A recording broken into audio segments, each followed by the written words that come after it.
बाधित शेतकऱ्यांना नुकसान भरपाई द्या, राजू शेट्टी।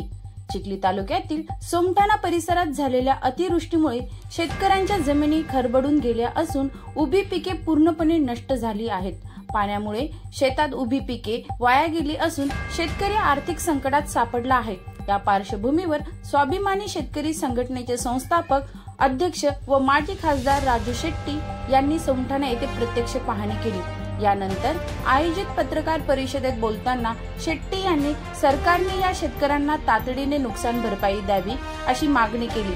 जमिनी खरबडल्याने पुढील 3-4 वर्षे ही शेती नापीक राहणार असल्याने त्यांची नुकसान भरपाई देखील सरकारने करावी असेही त्यांना स्पष्ट केले। यावेळी त्यांनी सरकारने शेतकऱ्यांना देत असलेल्या मदतीच्या निकषात बदल करण्याची आवश्यकता असल्याचे सांगितले।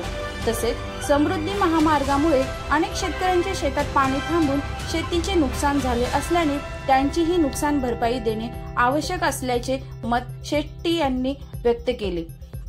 यावेळी स्वाभिमानी शेतकरी संघटनेचे अनिल वाकोडे, दामुअण्णा इंगोले, अमोल पाटील, निलेश नारखेडे, मयूर बोर्डे, माधव पांढरे, प्रमोद सुरडकर, दादाराव सुरडकर यांच्यासह स्थानिक शेतकरी मोठ्या संख्येने उपस्थित होते।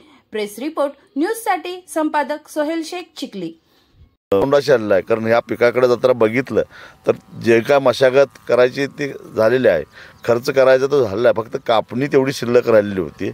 अशा परिस्थितीमध्ये हातात तोंडाशी आलेला घास गेल्यानंतर त्या शेतकऱ्याला काय वाटत असेल, तेव्हा सरकारनं गांभीर्यानं हे घेतलं पाहिजे, अन्यथा शेतकऱ्यांच्या रोषाला सरकारला सामोरं जावं लागेल।